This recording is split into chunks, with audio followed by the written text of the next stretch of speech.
Amém. Poder sentar. Nós vamos então para o estudo da nossa lição de número 8, com o tema membresia, um tema bastante sugestivo e importante para a nossa reflexão, para a nossa meditação na palavra de Deus. O texto básico é Atos capítulo 2. Atos capítulo 2, versículos 41 e 42. Atos capítulo 2, versos 41 e 42.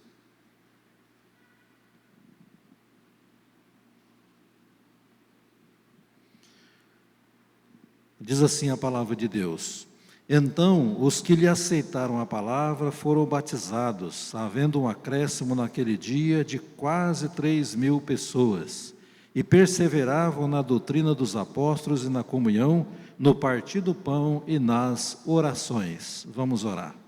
Senhor Deus, nós te louvamos, exaltamos, bendizemos o teu nome, te adoramos, ó Deus, na beleza da tua santidade. Nós te agradecemos mais uma vez por essa semana, pelo dia que passou, pelas chuvas que têm caído do céu, ó Deus, pela alegria de estar na tua casa, de estarmos na tua casa nesta noite para cultuá-lo, adorá-lo e também aprender da tua palavra. Nós oramos, ó Deus, em favor dos enfermos, aqui da nossa igreja sede, das nossas congregações do campo, esteja curando, promovendo a cura, a restauração da saúde de cada um dos irmãos e irmãs que passam pelas suas enfermidades. E agora, Senhor Deus, ensina-nos a Tua palavra, nessa lição de fundamental importância para a nossa vida espiritual. Nós oramos em nome de Jesus. Amém. Meus irmãos, uma das doutrinas contempladas na palavra de Deus é a doutrina da eclesiologia. Mas o que é, afinal de contas, a eclesiologia?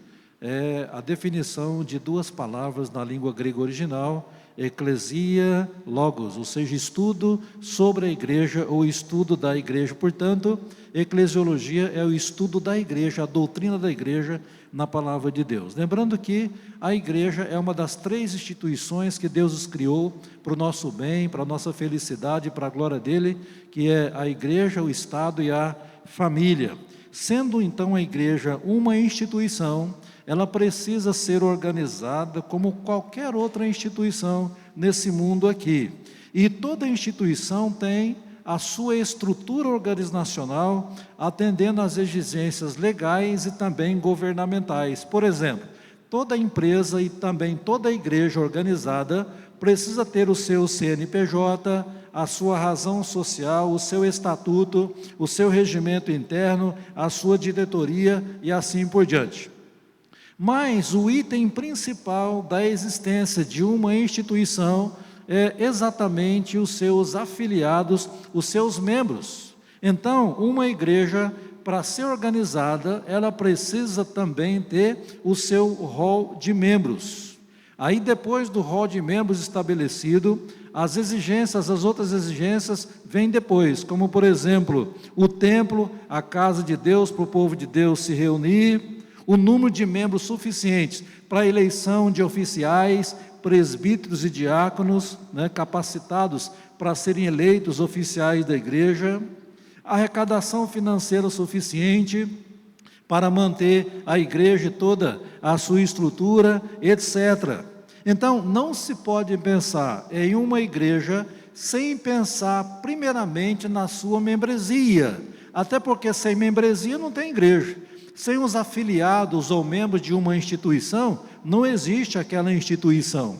E aí, nessa capa aí, da apresentação do tema da lição, nós temos aí a marca, que é a sexta marca de uma igreja saudável, que é exatamente a membresia, e nós temos a definição do autor aqui dessa lição. A membresia na igreja é uma relação formal entre a igreja e o cristão, caracterizada pela confirmação e supervisão do discipulado do cristão por parte da igreja e pela submissão do cristão para viver seu discipulado sob os cuidados da igreja. Então, essa definição aqui é uma das várias definições. Essa definição é de Mark Dever, que é o autor do livro As 9 Marcas de uma Igreja Saudável. É claro que nós podemos ter várias outras definições do que significa a membresia, mas essa é a definição que o autor traz aqui nessa lição para nós. E na introdução da lição, os irmãos que têm a revista aí, podem acompanhar, igreja não é um acessório, é a forma de seguir a Jesus. Igreja não é um acessório, não é um enfeite na nossa vida, mas é uma forma de seguir a Jesus. Ou seja, não existe como a gente seguir Jesus se nós não estivermos ligados ou vinculados como membros da igreja. Então, irmãos, não existe o chamado crente para-eclesiástico, aquele que vive paralelo à igreja, à margem da igreja. Na Bíblia não existe a figura do crente desigrejado, aquele crente desvinculado da igreja e de todas as suas estruturas. Aí na introdução ainda o autor diz assim: vivemos em uma era que traz desafios particulares à noção de membresia. Outrora a identidade conservadora era solidamente ligada ao clã, à família, à religião e à nação. Devido aos abusos de visões mais extremas, a identidade moderna é mais líquida. Ela não se baseia em pilares fora de si, mas na autoafirmação. O que acontece hoje? Muitas igrejas não têm um hall de membros. Existem as pessoas que participam daquela comunidade, daquela determinada igreja, mas eles não têm um hall oficial, ainda que tenham seus afiliados, seus adeptos, mas não tem um hall definido, um hall organizado, às vezes nem sabe quantos membros pertencem àquela comunidade. Igrejas que infelizmente também aceitam tudo e aceitam todos, mas também aceitam tudo. As igrejas chamadas igrejas inclusivas, que aceitam como membros comungantes daquela igreja, pessoas que nem foram convertidas de fato a Jesus, pessoas que não foram transformadas espiritualmente, continuam numa vida de pecado, mas são membros daquela ou daquelas determinadas igrejas. E a questão também da autoafirmação. Eu posso ser um crente em Jesus, particularmente, não preciso estar vinculado a igreja nenhuma, eu não dependo de igreja, eu não dependo de pastor, é o chamado desigrejado. O desigrejado é aquele que se autoafirma como crente, ele pensa que ele pode viver a vida dele como crente, independentemente de estar ligado a uma igreja e assim por diante. Isso levou a geração atual a ser marcada de muitas maneiras por individualismo. Minha felicidade é o mais importante.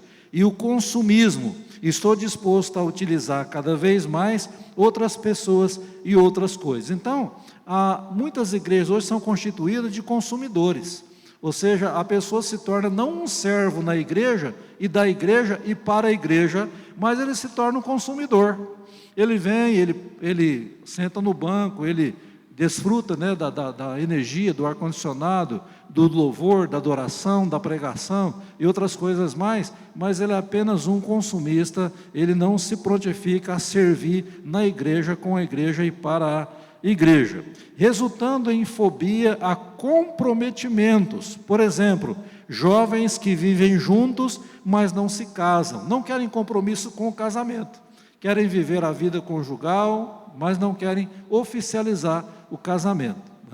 E assim também muitas pessoas não se vinculam às igrejas, porque preferem não se comprometer com a igreja, porque vai ter que ocupar cargos, vai ter responsabilidade, não é isso? Então é melhor não se comprometer, participar, mas sem necessariamente se comprometer e assim por diante. E ainda acusam às vezes a igreja de ser uma instituição travada e corrupta. Impressionante. Eu não vou naquela igreja porque lá tem isso, que não me agrada, a liderança age de forma errada, a igreja por sua vez também, então eu não vou me comprometer, não vou fazer parte, porque eu não concordo com o procedimento daquela igreja e assim por diante. Então, o que acontece? É muito mais fácil a gente colocar defeito na instituição do que se comprometer com a instituição. Quero repetir. É muito mais fácil a gente se colocar defeito na instituição do que se comprometer com a instituição. Então, muitas pessoas não se tornam membros das igrejas, porque a igreja é cheia de defeitos, cheia de problema, então não vou me comprometer com a igreja e assim por diante. Como se a igreja fosse possível, a igreja ser perfeita aqui na terra. Mas enquanto estivermos aqui nesse mundo, nós não teremos igreja perfeita. Igreja perfeita só lá no céu. Então, ao invés de colocar defeito, eu devo me comprometer e fazer diferença na igreja e assim por diante. Infelizmente, esse mundanismo entrou na igreja, às vezes reagindo a abuso de autoridade, a um institucionalismo morto. A igreja caiu no pragmatismo, fazendo de tudo, inclusive sacrificando algumas doutrinas e práticas históricas a fim de atrair a nova geração. Então, muitas igrejas hoje partem exatamente para o pragmatismo. O importante é lotar o templo. Quanto mais pessoas no templo, melhor. Independentemente do estilo de vida daquelas pessoas, o que importa é a igreja estar cheia de gente. É o crescimento baseado no pragmatismo, obter resultado numérico, crescimento sem qualidade. Pessoas que se convencem, mas não se convertem, vêm para a igreja, mas sem a devida conversão ao Senhor Jesus Cristo. Nessa viagem que nós fomos aos Estados Unidos, nós pudemos visitar várias igrejas. Eu não quero aqui julgar as igrejas se elas são de Cristo ou não, não é o meu papel aqui, de forma alguma. Mas a gente fomos em várias igrejas e a gente acabou estranhando o estilo das igrejas, a estética externa. As igrejas, se não tiver a palavra church, a palavra inglesa para igreja, e não tiver uma cruz, a gente não vai identificar que é uma igreja. É tipo assim um barracão, ou uma indústria, uma fábrica, uma escola, mas não tem cara de igreja externamente falando. Quando a gente entra dentro das igrejas, é tudo escuro, tudo escuro. Aí só tem claridade ali na parte do púlpito, onde está o louvor, os instrumentistas, os vocalistas, o pregador, mas o restante é tudo escuro, as paredes tudo pretas, tudo escuro. A gente não enxerga as pessoas lá dentro. Não quero julgar aqui de jeito nenhum, não quero dizer se é a igreja de Jesus ou não, mas o fato é que essa é a realidade hoje em muitas igrejas. Então o que acontece? O impulso evangelístico é bom, levar o evangelho, pregar a palavra de Deus, porém, como Max Stiles diz, a evangelização não bíblica é um método de suicídio assistido da igreja. Quando a igreja se utiliza de métodos e mensagens que contrariam princípios bíblicos para atrair as pessoas, ela vai receber não convertidos em sua membresia, e isso terá resultados devastadores. Então, o evangelho que nós pregamos é a palavra de Deus, e devemos pregá-la com fidelidade, segundo o que Deus determina na sua própria palavra, para que nós não preguemos um evangelho romântico, que venha a agradar as pessoas, atender às conveniências pessoais das pessoas, mas devemos pregar o evangelho para atender aquilo que Deus exige daqueles que ouvem o evangelho: arrependimento, transformação, libertação, conversão da vida a Jesus e uma vida comprometida com Deus e com a sua igreja. Agora, Satanás, o nosso arqui-inimigo, o que ele procura fazer hoje em relação às igrejas de maneira geral, no Brasil e pelo mundo afora? Satanás, ele procura descaracterizar a igreja tanto no aspecto externo como no aspecto interno. E isso é uma realidade, ainda que a gente não perceba, mas o diabo ele faz de tudo para prejudicar a igreja. De preferência, se puder, destruir a igreja, acabar com a igreja. Então, como ele não consegue acabar com a igreja, e não vai conseguir mesmo, ele procura descaracterizar a igreja, fazer com que a igreja perca a sua identidade bíblica, tanto no aspecto externo como no aspecto interno também. Aí, na revista que você trouxe aí, tem duas perguntas aí na introdução. Você acha que a igreja é uma instituição? A igreja é uma instituição, não dissemos no início? Quais as 3 instituições que Deus criou para o nosso bem, para a nossa felicidade e para a glória dele? A igreja, o Estado e a família. Então a igreja é sim uma instituição de Deus, uma instituição sagrada, criada por Deus. Segundo, por que é problemático receber incrédulos na membresia da igreja? Por quê que é problemático? A gente receber como membro da igreja pessoas que não são de fato convertidas ao Senhor Jesus. Por que é problemático? Primeiro porque compromete o testemunho da própria igreja. Fulano é daquela igreja, mas ele é uma vida torta, ele bebe, ele fuma, ele mente, ele briga, ele é desonesto nos negócios. Então o que acontece? Compromete o testemunho da igreja. Segundo, escandaliza o evangelho. Acaba escandalizando o evangelho santo que nós pregamos. As pessoas passam a desprezar, a zombar do evangelho né, que a igreja prega, quando a igreja recebe como membro pessoas que não têm compromisso com Deus, que não são convertidas. Isso também descaracteriza a igreja, torna a igreja um simples clube social, que reúne pessoas, que canta, que louva, que adora, que prega, mas não tem vida com Deus, não tem vida de santidade que honra a Deus. Então descaracteriza a igreja e torna a igreja um mero clube social. Essa é a introdução. Aí a primeira marca, ou seja, o primeiro tópico, aliás, da nossa lição, essa é a seguinte pergunta: o que é membresia de igreja? Como é que nós podemos entender essa questão de membresia de igreja? Muitas pessoas são favoráveis a uma igreja mais orgânica e menos institucional. Todo organismo vivo, porém, possui uma organização. Desde a parede celular, a casca de uma árvore até nossa pele, estruturas que impedem o que é ruim de entrar e permitem o que é bom, têm sustentado a vida debaixo do plano do Criador. A organização existe para proteger e promover a vida do organismo. Existe um livro muito bom sobre essa questão de membresia chamado A Treliça e a Videira. Muito bom livro. O que significa a treliça e a videira? A treliça é a estrutura que abriga o pé de uva, a videira. A videira é o próprio pé de uva. Como você vê uma parreira de uva, ela está sobre uma estrutura ali, não é isso? Aquela estrutura chama treliça, e a videira é o pé de uva que vai ser sustentado por aquela treliça. A treliça, ela simboliza a estrutura organizacional da igreja, a organização da igreja, o templo, né? A diretoria da igreja, a liderança da igreja, né? As dependências da igreja, a organização conciliar da igreja. No caso da Igreja Presbiteriana no Brasil, nós temos um conselho local, a igreja local, temos o presbitério, temos o sínodo, temos o Supremo Concílio. Então tudo isso é a treliça, é a estrutura que abriga, que comporta a igreja. A videira são os membros da igreja, é o organismo vivo, que vive debaixo de uma estrutura ou abrigados por uma estrutura. Então nós não podemos menosprezar nem a treliça e nem a videira. As duas coisas devem andar juntas.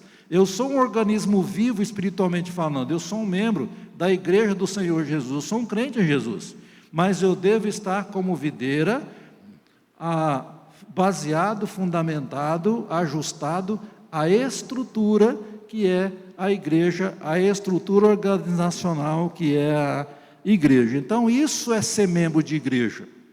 Fora isso, não existe membresia. Estamos desacoplados da igreja, desvinculados da igreja, então isso não nos torna membros de fato da igreja do Senhor Jesus. Entenderam, irmãos? Muitos enxergam a membresia formal de igreja como uma estrutura arcaica e impessoal, e se abusada pode ser. A membresia, porém, é uma expressão da realidade espiritual que temos em Cristo e uma manifestação concreta do nosso amor pelos nossos irmãos, como coloca o pastor Mark Dever nessas letrinhas azuis aí. Como um templo possui tijolos, um rebanho ovelhas, uma vinha ramos e um corpo membros e um sentido, ser membro da igreja, começa quando Cristo nos salva e nos torna membros de seu corpo. Contudo, essa obra tem de expressar-se uma igreja local. Nesse sentido, a membresia de igreja começa quando nos comprometemos com um corpo específico. Ser um cristão significa estar unido a uma igreja. Você já leu lá 1 Coríntios capítulo 12, quando Paulo fala sobre a unidade orgânica da igreja. Ali em 1 Coríntios capítulo 12, Paulo fala que a igreja é um corpo, né? A cabeça é Cristo e o corpo são os vários membros. Então, a mão não pode ficar separada aqui do corpo, o braço não pode, a perna não pode, a orelha, o nariz, a boca não pode estar separado do corpo, não é isso? Porque nós somos um organismo vivo, somos um corpo constituído de vários membros, cuja cabeça é o Senhor Jesus. Então, essa unidade orgânica da igreja é uma das provas bíblicas claras da importância e da necessidade da chamada membresia da igreja. Mas então, o que é membresia de igreja? Atos capítulo 2, temos lá o Pentecostes e a primeira pregação após a descida do Espírito, o começo do cumprimento da grande comissão. E Lucas nos dá um resumo interessante sobre a vida da igreja, nesses versículos 41 e 42 aí, de Atos capítulo 2. Os que lhe aceitaram a palavra foram batizados e aceitaram, e havendo um acréscimo naquele dia de quase 3.000 pessoas. O que é que aconteceu? Depois do Pentecostes em Jerusalém, o apóstolo Pedro prega aquele sermão tremendo lá em Jerusalém, e houve ali quase 3.000 pessoas convertidas ao Senhor Jesus, né? E aí essas pessoas, elas foram acrescentadas à igreja, passaram a fazer parte agora da igreja do Senhor Jesus, e eles passaram também, unidos agora, como um corpo de Cristo, perseverar na doutrina dos apóstolos, na oração, na comunhão e no partir do pão e assim por diante. Então agora eles são vinculados à igreja do Senhor Jesus, após ouvir a palavra e se converterem ao Senhor Jesus. Aí então, nós temos esse organogramazinho aí, esse quadrozinho aí, com 4 divisões, o processo da membresia. Como é que acontece esse processo? Primeiro, a aceitação do evangelho que eles ouviram, creram em Jesus, com a pregação de Pedro. Depois também eles foram batizados, e aí foram acrescentados então ao rol de membro da igreja. O versículo 41 nos apresenta então o processo de membresia. Aqueles que aceitaram a palavra, se arrependeram, creram na pregação do evangelho, foram batizados, professaram publicamente a fé, e isso marcou o acréscimo à igreja, ou seja, a igreja deve admitir em sua membresia aqueles que receberam a Cristo, sinal de entrada da nova aliança. Vamos colocar isso na prática para a nossa igreja local aqui. Nós evangelizamos, não é isso? As pessoas ouvem o evangelho, as pessoas creem em Cristo, aceitam Cristo, vêm para a igreja, e aí qual que é os próximos passos? A pessoa é discipulada, a pessoa faz um curso aqui preparatório para se tornar membro comungante da igreja, passa pelo exame do conselho da igreja, depois, sendo aprovada, ela vem, se não foi batizada ainda, ela é batizada, faz a pura profissão de fé, não é isso? E com todo esse ritualismo, ela se torna então um membro comungante da igreja, tá? Então é assim que funciona hoje nos nossos dias. E aí, além do processo da membresia, é importante ressaltar que o batismo possui um aspecto inicial e comunitário. Inicial, pois deve ser realizado próximo à conversão, e porque é necessário para a membresia e para a participação na ceia. Então, o que acontece? Quando a pessoa crê em Jesus verdadeiramente, quando ela se converte ao Senhor Jesus, esse impulso, essa necessidade, essa vontade de se batizar, de fazer a pura profissão de fé, é uma coisa natural na pessoa. Ela vai ter o desejo natural: pastor, eu quero ser batizado ou batizada, eu quero fazer a minha pura profissão de fé, eu quero me tornar membro comungante da igreja. É uma coisa natural que acontece, isso de início, a princípio. Mas também tem a questão comunitária, porque Paulo diz que todos nós fomos batizados em um só corpo. Ou seja, o batismo simboliza a nossa união com Cristo, também simboliza a nossa união com o corpo de Cristo. É muito importante isso aqui. No batismo nós somos unidos a Cristo, mas somos unidos também ao corpo de Cristo, que é a igreja. Aí, depois do processo da membresia, nós temos o viver essa membresia. Aí nós temos os elementos da vivência dessa membresia, que é a doutrina. Nós vamos agora estudar a palavra de Deus, ler, aprender a palavra, sermos doutrinados, orientados pela palavra de Deus. O outro item é a comunhão.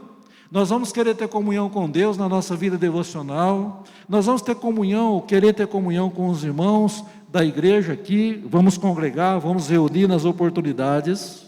Depois nós vamos participar da Santa Ceia do Senhor também, periodicamente, aqui como sacramento, da Santa Ceia.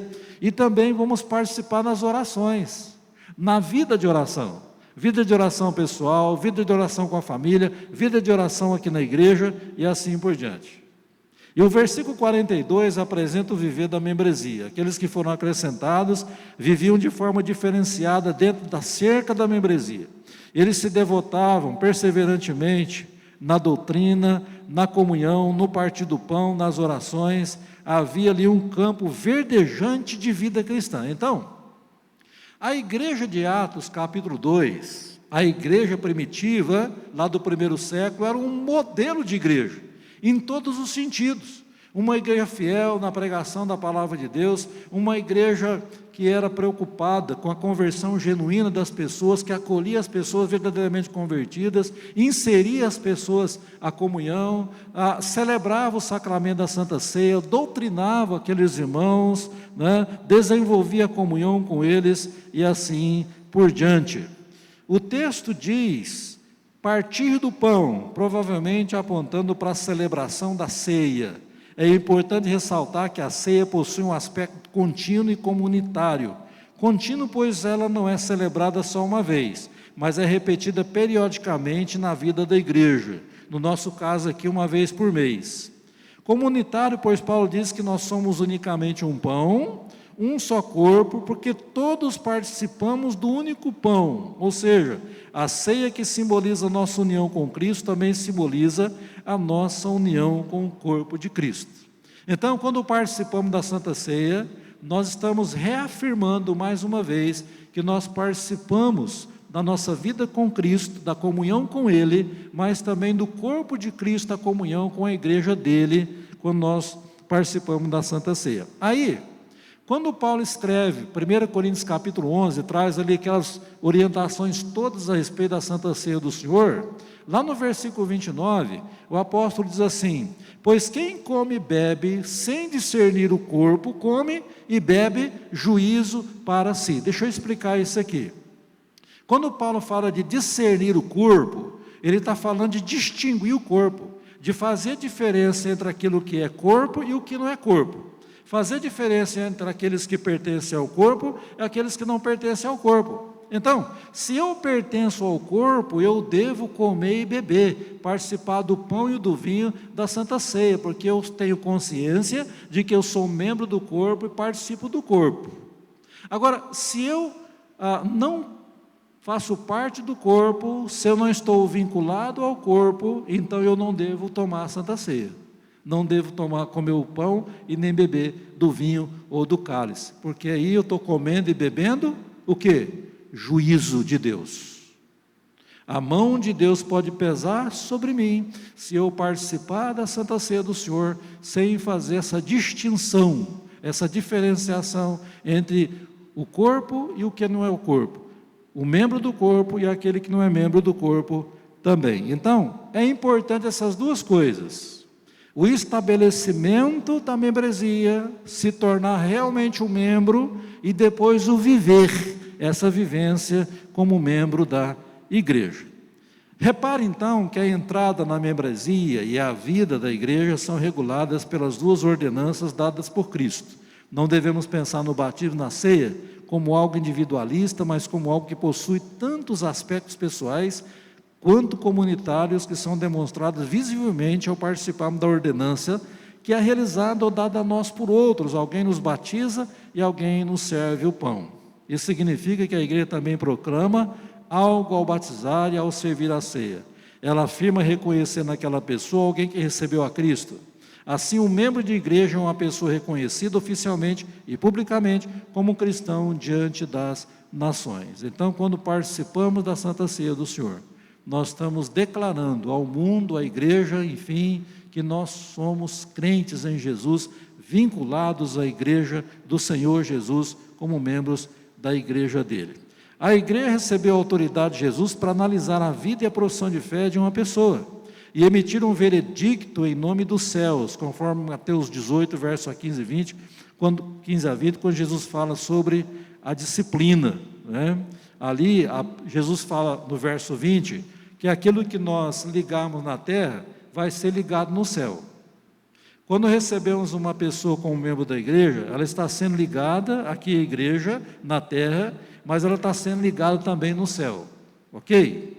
Quando uma pessoa, membro da igreja, incorre em um determinado pecado, aí ele passa pela disciplina, ele é afastado da comunhão da igreja, aí então ele está sendo o quê? Desligado da comunhão na terra, e aí automaticamente ele é desligado também no céu, ou seja, o que a terra faz, o céu avaliza, o que a igreja ela aprova, Deus avaliza, é esse sentido de ligar e desligar na questão da disciplina.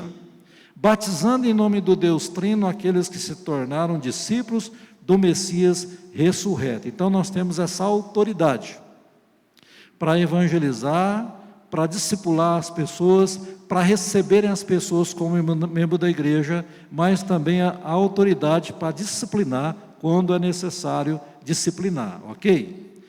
E nós vamos ver isso mais especificamente na lição de domingo, quando nós vamos estudar sobre disciplina mais especificamente. Assim como uma embaixada não torna alguém um cidadão, mas reconhece quem pertence à nação, a igreja não torna alguém um cristão. O Espírito é que faz isso, mas reconhece aqueles que aceitaram o Evangelho por meio do batismo. Ela declara local e visivelmente, no tempo e no espaço, o que cremos ser verdadeiro, universal e invisivelmente. Então a igreja não tem capacidade para converter ninguém, mas ela tem a capacidade dada por Deus para discernir quem é quem, para diferenciar quem é quem nessa questão de membresia. Então, o que é a membresia da igreja? Aí nós temos a definição de Jonathan Lima aí. A membresia da igreja é uma aliança de união entre uma igreja específica e um crente. Uma aliança que consiste na confirmação que a igreja faz da profissão de fé no evangelho por parte do crente, na promessa da igreja de oferecer supervisão ao crente e na promessa do crente se unir com a igreja e se submeter à sua supervisão. Aí nós temos esses 4 itens aí. A aliança é um acordo solene entre um cristão e uma igreja local. Então, quando uma pessoa se converte a Cristo, ela entra numa aliança com Deus. Mas quando ela se converte a Cristo também, ela entra numa aliança com a igreja do Senhor Jesus. Confirmação.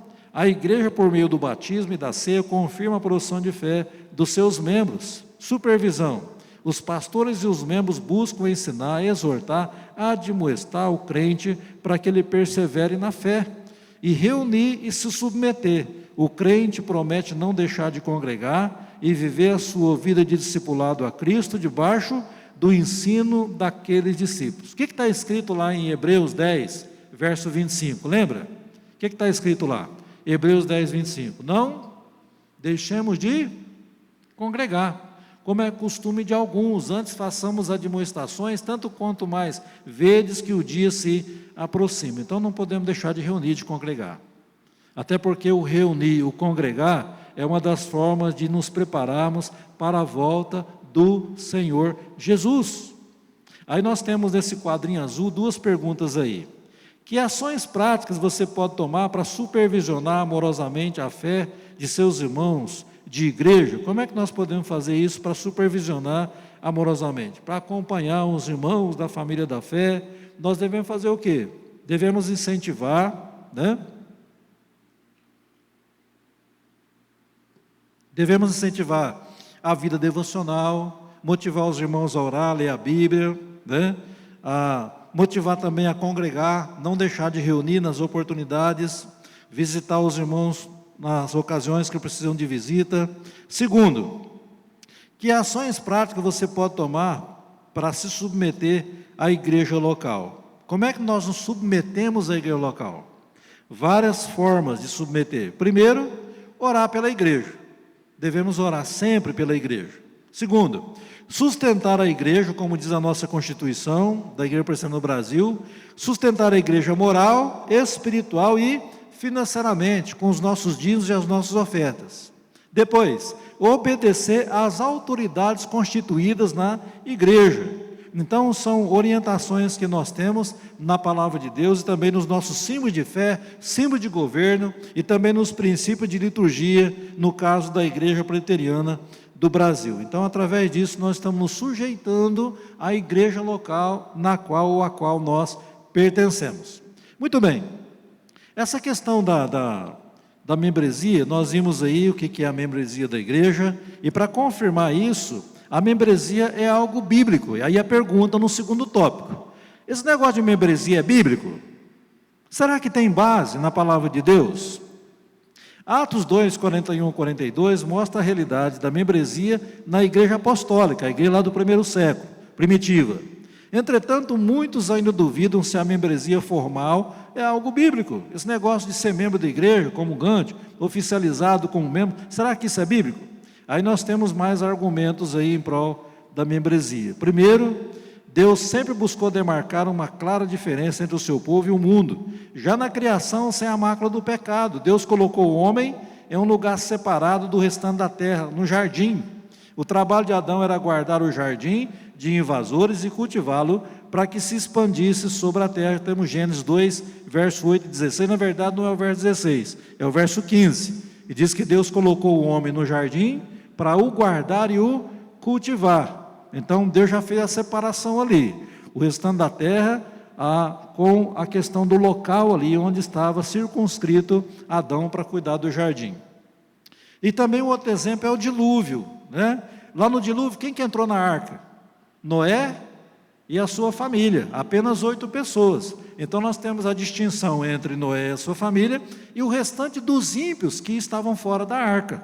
Então é outro exemplo aí clássico de que Deus tem o seu povo ali definido, né, como um grupo de filhos e servos dele. A questão de Abraão também, quando Deus chamou Abraão para ser o patriarca da nação de Israel, para através de Israel criar a nação de Israel, o povo de Israel, para dele vir o Messias, o Senhor Jesus. Como é que Abraão diferenciava aqueles que eram verdadeiramente descendentes dele? Através de quê? Da circuncisão. Então a circuncisão comprovava que aquela pessoa, aquele menino, ele era agora um membro da família de Abraão como família de Deus. E também no Novo Testamento, no Velho Testamento, temos vários exemplos aí, né? A história de Raabe, também aquela prostituta lá da terra de Canaã que se converteu ao Senhor Jesus. Aquela mulher foi evangelizada pelos espias, ela aceitou o Deus de Israel e passou a ser distinguida, diferenciada agora do seu povo, que era um povo pagão e que não cria em Deus, ok?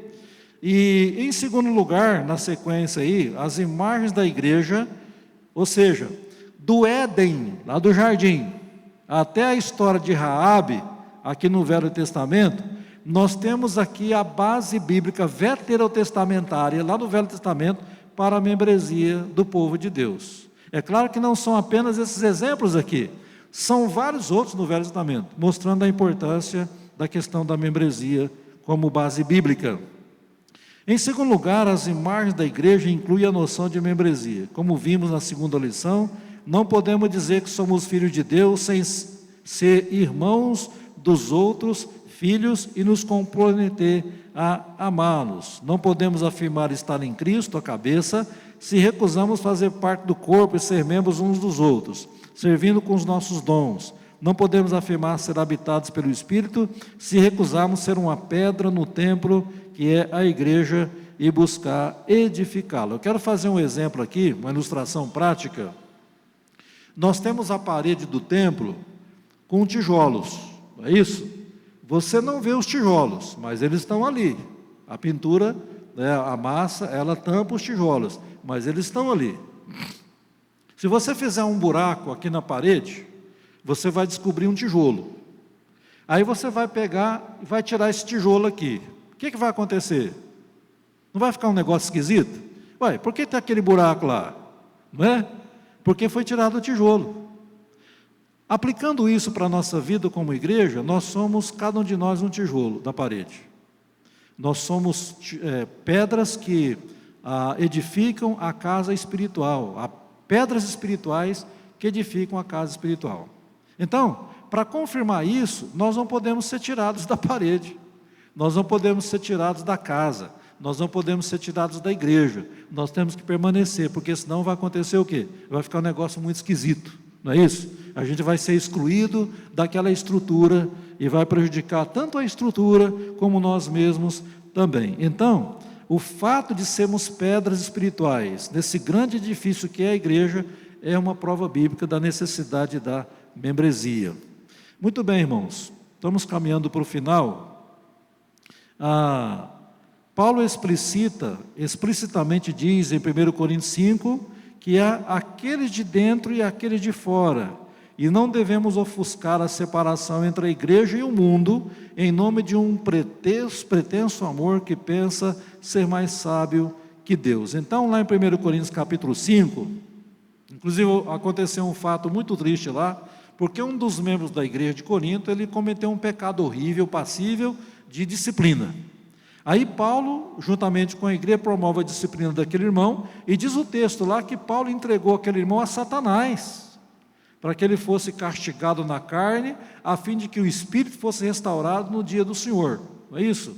Então, aí Paulo, na sequência das orientações sobre a disciplina daquele membro da igreja, ele fala a respeito daqueles que são impuros, que são os do mundo, e aqueles que são puros, que são os da igreja. Ele fala da diferença entre os que são crentes e aqueles que são incrédulos, aqueles que são crentes e aqueles que são ímpios. Então Paulo deixa bem claro em 1 Coríntios também a necessidade de ser distinguida e definida a membresia da igreja. Aí esse quadro azulzinho aí, primeira pergunta, na página 56 aí: por que Deus quis delimitar tão claramente quem está dentro e quem está fora? Por que será que Deus faz questão na palavra dele de fazer essa distinção? Quem é de dentro da igreja e quem não é de dentro da igreja, quem faz parte do povo de Deus e quem não faz parte do povo de Deus. Por quê? Exatamente para ressaltar a importância de definir quem é membro e quem não é membro. Então é Deus quem faz isso, não é o pastor Luiz, não é a liderança da igreja, não somos nós, mas é Deus que faz questão de fazer essa definição, essa distinção. Segundo, é coerente dizer-se cristão e se recusar a ser membro de uma igreja? É coerente dizer-se cristão e se recusar a ser membro de uma igreja? Claro que não é coerente, é uma incoerência. Então, se eu sou crente, se eu sou cristão, eu automaticamente devo ser membro da igreja do Senhor Jesus. E para o final, o terceiro ponto aqui da lição: as implicações da membresia para a vida da igreja. Diante da importância do assunto, precisamos entender que a membresia deve ser significativa em nossa igreja. Um rol de membros relaxado, com irmãos que há muito não participam da vida comunitária, passa a mensagem que alguém pode dizer amar a Deus sem amar os irmãos, enganando a pessoa afastada e desencorajando os membros ativos. O que nós podemos aprender disso aqui? O membro da igreja que não congrega, que não vem para a igreja, que não participa das reuniões, qual que é a tendência? A tendência é ele influenciar outros para não virem também. Vamos supor, uma família da igreja constituída de 5 membros da igreja. Aí, um dos membros resolve não congregar mais, resolve não vir mais. Aí os demais vêm nas reuniões, na escola dominical, estudo bíblico, culto à noite, mas ele não vem. Qual que é a tendência? É ele influenciar os outros que vão a não ir também, não é isso? Então, se a gente não congrega, não reúne, a gente pode influenciar outros a não reunir também. O contrário é que deveria ser, não é isso? Eu devo influenciar aqueles que não estão indo, para que eles possam me acompanhar e ir também. Então é assim que deve acontecer. A minha influência como membro da igreja deve ser sempre positiva e incentivadora, e nunca negativa e desincentivadora. É assim que deve ser, não é isso? Além disso, precisamos abolir a ideia de que há membros comprometidos e membros não engajados. A membresia é o comprometimento, o pacto e o compromisso de amar e servir os irmãos vivendo em unidade e comunhão. Então, eu não posso me conformar com a ideia de que, não, mas a igreja é assim mesmo, a igreja é assim mesmo. Tem pessoa que é comprometida, tem pessoa que não é assim mesmo, eu me conformo com isso. Não, não podemos. Todos nós devemos ser engajados. Todos nós devemos ser comprometidos. Esse é o projeto de Deus. O projeto de Deus para nós como igreja é que a igreja esteja abarrotada nas reuniões, cheia de pessoas, membros, comungantes, buscando a Deus, louvando a Deus, adorando a Deus, ouvindo e aprendendo a palavra de Deus e assim por diante. O compromisso que alguém assume com a igreja não deve ser baseado no conforto. Ela não deve pensar que pode envolver-se com a comunidade conforme o seu gosto. Não é isso que somos ensinados no Novo Testamento. Então, quando a gente se engaja, se compromete com a igreja, a gente tem que também se dispor a servir, né? Arregaçar as mangas, colocar a mão no arado e trabalhar juntamente com a igreja. Uma vez eu estava em casa, no meu escritório, há muitos anos atrás, um irmão chegou para mim e falou: pastor, a nossa igreja tem muito problema. Eu falei: tem mesmo, concordo com você, e você é um deles. Falei para ele: você é um deles, e eu também sou um deles, porque nós somos pecadores, onde tem pecador tem problema, então a igreja tem problema mesmo, tem mesmo.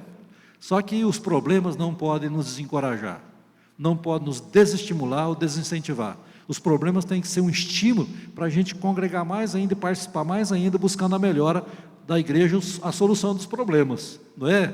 É assim que tem que acontecer. Vamos lá. Irmãos, deixa eu falar uma coisa muito importante aqui, antes de finalizar essa lição. Deixa eu falar uma coisa aqui. Saiba de uma coisa: Satanás, o nosso arqui-inimigo, faz de tudo que ele pode para nos impedir de congregar, nos impedir de nos comprometer e nos engajar. Tenha certeza disso.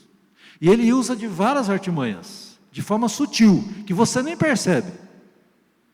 Uma hora você está se preparando para vir para a escola dominical, chega um parente, chega um amigo, chega um vizinho lá, e aí você já decide vir na escola dominical, porque vai fazer sala para ele. Você está quase saindo para a reunião de oração, chega alguém na sua casa. Está quase saindo para o culto, chega alguém na sua casa. Ou alguma situação que aparece lá que você, de repente, some da cabeça a ideia de vir na igreja. Isso é fato, isso é uma realidade e nós não podemos fechar os olhos para isso. Às vezes o tempo forma lá 2 nuvens de chuva, não vou na igreja não que vai chover. Não é verdade? Quem faz isso? Quem faz isso? É claro que nem tudo é culpa do diabo, claro que não, nem tudo é culpa do diabo, é nossa culpa também. Mas temos que entender que Satanás, ele faz isso. Ele faz de tudo que ele puder para nos impedir de nos engajar, de nos comprometer, de nos congregar, de estarmos juntos como igreja, ok? Para ser uma comunidade cativante, que torna o evangelho visível, precisamos que nosso compromisso seja baseado no chamado, na vocação de Deus para nós, no chamado de Deus para vivermos os mandamentos uns aos outros, mesmo que seja difícil, desconfortável e sacrificial. Mesmo que você tenha que sair debaixo de chuva para a igreja, ou você dizer para uma pessoa: olha, você me desculpa, você é muito meu amigo, mas eu estou saindo agora para a igreja, você quer ir comigo? Se você não quiser ir comigo, aguarde, quando eu voltar eu vou te atender. Então, exige esse tipo de procedimento, que às vezes exige um certo sacrifício da nossa parte. Nós somos chamados a amar, a saudar, a acolher, a suportar, a perdoar, a encorajar, a guardar, a cuidar, a sujeitar uns aos outros e assim por diante. Então, essas referências bíblicas aí você pode conferir na sua casa depois, se não conferiu ainda, tá? Isso é, termos o mesmo sentimento que houve também em Cristo Jesus, o qual se humilhou por nós e nos amou até a morte e morte de cruz. Meus irmãos, você já parou para pensar o tanto que Jesus teve que renunciar a si próprio, abnegar-se, abrir mão de tantas coisas, inclusive da glória do céu, por amor a mim e a você, pela nossa salvação. Ele entregou a vida dele, e às vezes pouquíssimas coisas banais, nos impedem de pagar o preço, de buscar e servir a Deus. Temos que ter o exemplo de Cristo na nossa vida. Esse quadrinho, último quadro aí, na última página aí, na página 57. Algumas pessoas entendem que devemos envolver os incrédulos em toda a vida da igreja, para que ela possa aos poucos se converter. Ele deve pertencer antes de crer. Qual o problema com essa visão? O problema com essa visão é que deve ser o contrário, né? Ele tem que crer e depois pertencer. E não pertencer primeiro para quem sabe futuramente crer. Ele tem que crer e então pertencer. Então, qual é o problema nessa visão aqui? A visão de que ele deve pertencer antes de crer.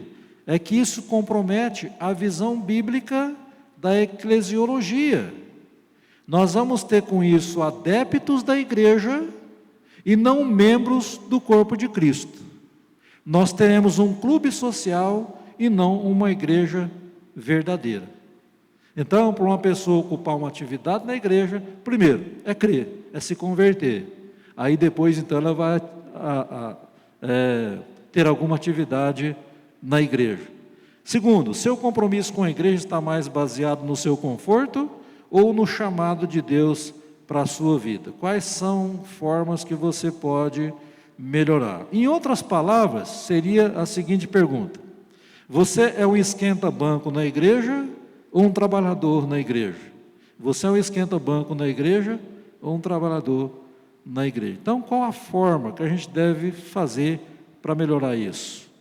Se dispondo a servir, se dispondo a trabalhar, porque na igreja tem muito serviço, muita atividade, e ninguém precisa ficar parado na igreja sem trabalhar. Concluindo agora, para finalizar de vez, Jonathan Leeman lista 12 razões porque a membresia é importante. Ele diz, primeiro, porque é bíblico. Depois, a igreja são os seus membros, sem membro não tem igreja, né? É um pré-requisito da ceia do Senhor, é um referencial de participação na Santa Ceia, é como oficialmente representamos a Cristo. Ah, você é membro de qual igreja? Não, eu sou daquela igreja lá presbiteriana do Brasil, eu sou membro comungante da igreja presbiteriana do Brasil. Eu estou representando a minha igreja, lá na faculdade, na escola, no trabalho, no comércio, na rua, onde eu estiver, eu sou crente, membro da igreja presbiteriana do Brasil em Jaru. Como é que nós declaramos, ou seja, como nós declaramos a nossa maior lealdade? Eu sou leal a Cristo, porque eu sou crente nele e sou membro da igreja dele. É como tornarmos real e experimentamos as imagens bíblicas da igreja. É como servimos uns aos outros. É como seguimos a líderes cristãos. É como ajudamos líderes cristãos a liderarem. Torna a disciplina eclesiástica possível e dá estrutura à nossa vida cristã. E, por último, constrói um testemunho e convida as nações. Então, você já parou para pensar nisso? O fato de sermos membros da igreja pode refletir até mesmo nas nações onde deve chegar o Evangelho. Aí eu quero terminar com o versículo de João 17, 21. Se você puder abrir, abra lá. João 17, versículo 21. João 17, 21, que diz assim, a fim de que todos sejam um, e como és tu, ó Pai, e eu em ti, também sejam eles em nós, para quê? Para que o mundo creia que tu me enviaste. A fim de que todos sejam um, e como és tu, ó Pai, em mim e eu em ti, também sejam eles em nós, para que o mundo creia que tu me enviaste. Isso é a unidade da igreja. É sermos todos membros da igreja juntos com esse propósito, né? Assim como Cristo é um com o Pai, para que o mundo, as nações, venham a crer que Deus enviou o seu Filho como Salvador do mundo. Então, irmãos, finalizamos aqui essa lição de fundamental importância para nós, especialmente como membros da igreja, sobre a membresia. Nós vimos o que é a membresia da igreja, nós vimos e confirmamos que realmente é bíblico, é fundamentado na palavra de Deus, e as implicações dessa membresia para a nossa vida como igreja. Nós vamos agora para alguns avisos.